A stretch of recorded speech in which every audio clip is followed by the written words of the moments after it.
A jornada de um artista é, na verdade, uma coisa bem complexa.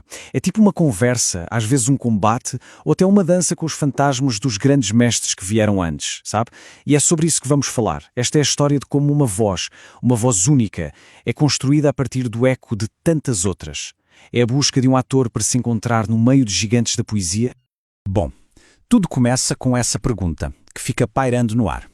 Porque pegar um palco vazio e encher ele com palavras que já foram ditas, com palavras antigas? É exatamente essa a provocação do espetáculo solo do Dionísio Neto. Imagina só, um palco simples, quase nu, e um homem que decide se confrontar. E não é só com o público, não. É com um coro de poetas que vive dentro dele. Para que revisitar o passado? O que é que ele está a procurar nessas vozes de tanto tempo atrás? E a resposta vem e é poderosa. Ele diz, porque um dia, lendo um poema em voz alta, eu me reconheci. E o mais interessante é onde ele se reconheceu, não no que era bonito, mas no que era humano. Olha a que sacada. A arte, no fundo, não é sobre buscar a perfeição, mas sobre ser um espelho da nossa própria humanidade, com tudo o que tem direito. É na contradição, na dúvida, sabe? Naquilo que não dá para explicar numa conversa rápida. É aí que a poesia mostra a sua força de verdade. A jornada toda começa com essa percepção. Ok, mas antes de chegar ao palco, aos grandes mestres e tudo mais, a gente precisa voltar um pouco, voltar à origem, àquele primeiro momento em que a semente da arte foi plantada. Porque a história de um artista, como a de tanta gente, começa lá atrás, na infância, com aqueles encontros que parecem pequenos, sabe? Mas que, no fim de contas, definem um destino inteiro. E olha só que interessante essa construção. Com 3 anos, uma coisinha simples, uma canção popular, Alecrim Dourado, já mostra para ele que a poesia está por toda parte, que ela nasce no campo sem ser semeada. Depois, aos 6, vem uma experiência muito dura, a perda da mãe, mas logo em seguida uma nova lição, a de que a cultura é a maior riqueza que se pode ter. E aí, aos 9, a grande revelação, o palco. Ele descobre que no palco podia perder-se para se encontrar, podia ser um outro sem deixar de ser ele mesmo. Cada um desses momentos foi literalmente um degrau, um tijolinho na construção da identidade dele. Então, com essa base já construída na infância, começa uma nova fase, uma educação mais consciente.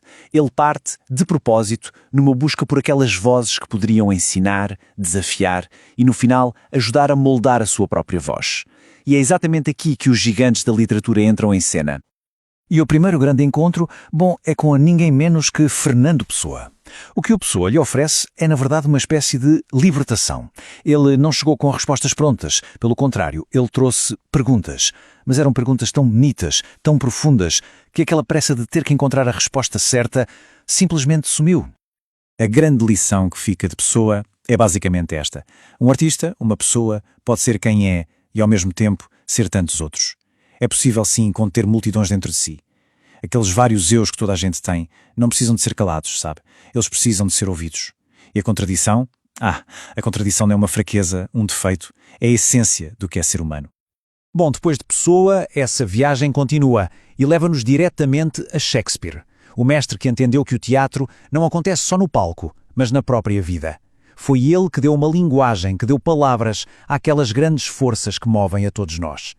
Com Shakespeare, a lição é sobre universalidade. Ele mostrou que os grandes temas da vida, o amor, a ambição, o destino, a morte, não são coisas só de reis e rainhas. Pelo contrário, ecoam na vida de toda a gente, dos reis aos mendigos. Ele basicamente deu nome àquilo que sentimos, mas nem sabemos explicar, mostrando que, no fim, somos todos feitos da mesma matéria que são feitos os sonhos. Certo, então agora, armado com as lições desses mestres todos, o artista encara o seu maior desafio, a verdadeira batalha, definir quem ele é.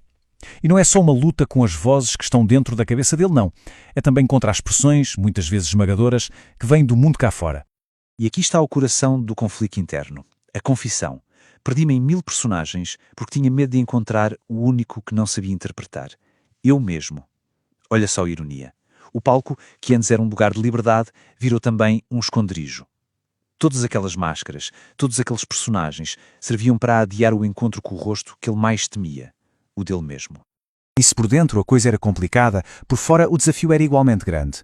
De um lado tínhamos o molde da indústria, querendo encaixá-lo em padrões europeus, em papéis estereotipados, numa ideia de perfeição bem colonizadora. Do outro lado, a verdade dele.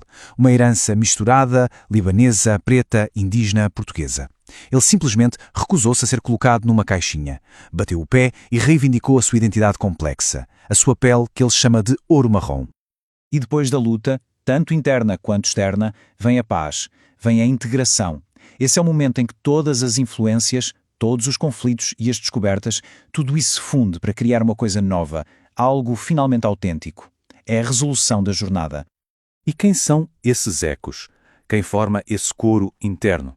Olha só, Shakespeare, Pessoa, Chekhov, Lorca, Whitman, Clarice Lispector, Nelson Rodrigues, Brecht, ufa! Mas atenção, cada nome desses não representa uma imitação. Cada um é como um pilar, ajudando a construir essa catedral interior.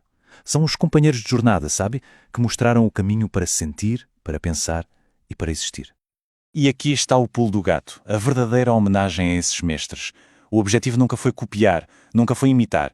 Foi, como diz a metáfora, subir nos ombros de gigantes. Para quê? Para conseguir ver mais longe. É usar a sabedoria deles não para repetir o que já foi dito, mas para ganhar coragem de dizer algo novo, de um ponto de vista que só cada um pode ter. E aí vem o clímax, aquele momento da declaração final. Ele diz: "E agora é a minha vez. Esta é a minha voz, feita de 1000 outras, mas inteiramente minha.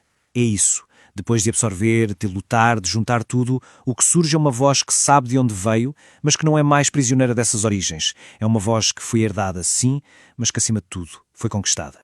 E no final de contas, o que percebemos é que esta jornada, que parece tão pessoal, vira um espelho, revela uma verdade que vale para toda a gente. A história dele, de certa forma, é a nossa história. Pensem bem, cada pessoa é um conjunto de influências, da família, dos livros que leu, das experiências que viveu, mas o desafio é sempre o mesmo, como encontrar a nossa própria canção no meio deste barulho todo. E é assim que terminamos, com a mesma pergunta que o espetáculo deixa no ar. A cortina baixa, mas a reflexão, na verdade, só está a começar. O convite não é só para aplaudir a jornada deste artista, é para nos perguntarmos: e a nossa história qual é? Que voz única cada um de nós veio aqui para partilhar? Qual é o poema que cada um tem para deixar no mundo?